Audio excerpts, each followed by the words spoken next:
21वीं सदी के सबसे लोकप्रिय धार्मिक नेताओं में से एक पोप फ्रांसिस अब इस दुनिया में नहीं रहे। उनके निधन की खबर ने 130 करोड़ कैथोलिक समुदाय को गहरे शोक में डाल दिया है। एक और पूरी दुनिया शोक मना रही है, उधर वेटिकन के बंद दरवाजों के पीछे एक रहस्यमयी प्रक्रिया शुरू हो चुकी है, नए पोप के चयन की प्रक्रिया। क्यों तोड़ी जाती है पोप की अंगूठी, क्यों जलता है काला या सफ़ेद धुआं, और क्या आज भी ये सब उतना ही गोपनीय है जितना सदियों पहले था? आज हम जानेंगे कि पोप की मृत्यु के बाद वेटिकन में क्या क्या होता है और कैसे चुना जाता है अगला पोप, कैथोलिक चर्च का सर्वोच्च नेता। आइए इस ऐतिहासिक और रहस्यमय परंपरा की एक एक परत से पर्दा उठाते हैं। सबसे पहला कदम है पोप की मृत्यु की घोषणा। इस प्रक्रिया की शुरुआत होती है कैमरलेंगो नाम के अधिकारी से, जो मृत पोप के पास जाकर 3 बार उनका नाम पुकारते हैं। इसके बाद औपचारिक रूप से पोप की मृत्यु की घोषणा की जाती है। इसके बाद पोप की फिशर रिंग और आधिकारिक मुहर को एक विशेष हथौड़े से तोड़ा जाता है। ये पोप के अधिकार के अंत को दर्शाता है और यह भी सुनिश्चित करता है कि उनके नाम से कोई जाली दस्तावेज न बनाया जा सके। अब सिंहासन औपचारिक रूप से खाली घोषित किया जाता है। इसे लैटिन में सीडे वेकांटे कहा जाता है। पोप का निजी कक्ष सील कर दिया जाता है और कॉलेज ऑफ कार्डिनल्स अस्थायी रूप से चर्च का संचालन संभालता है। नोवेंडियाल नाम की परंपरा के तहत 9 दिन का शोक मनाया जाता है। इस दौरान पोप के पार्थिव शरीर को सेंट पीटर्स बेसिलिका में रखा जाता है, जहां हजारों श्रद्धालु अंतिम दर्शन के लिए आते हैं। ऐतिहासिक रूप से अधिकतर पोप को सेंट पीटर्स बेसिलिका में वेटिकन ग्रोटो में दफनाया गया है।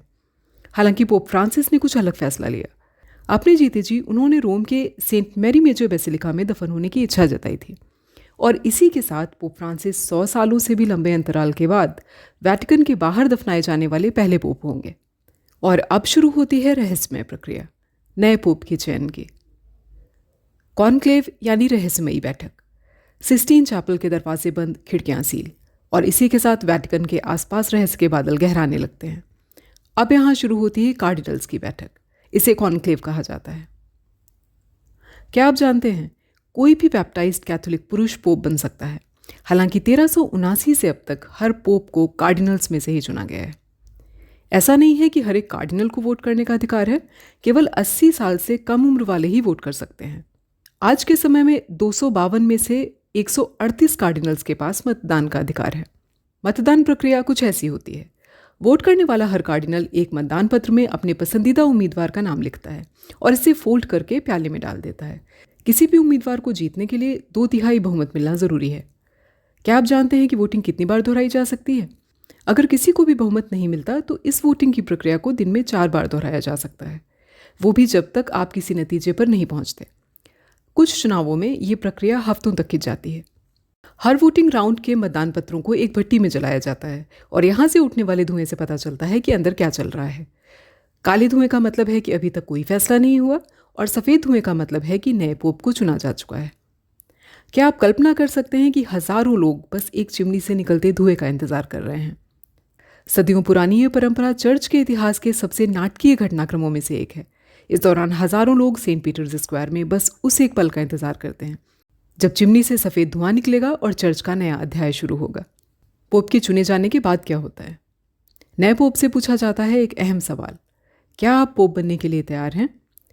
अगर वो हाँ में जवाब देते हैं तो उन्हें आधिकारिक तौर पर नया पोप स्वीकार कर लिया जाता है।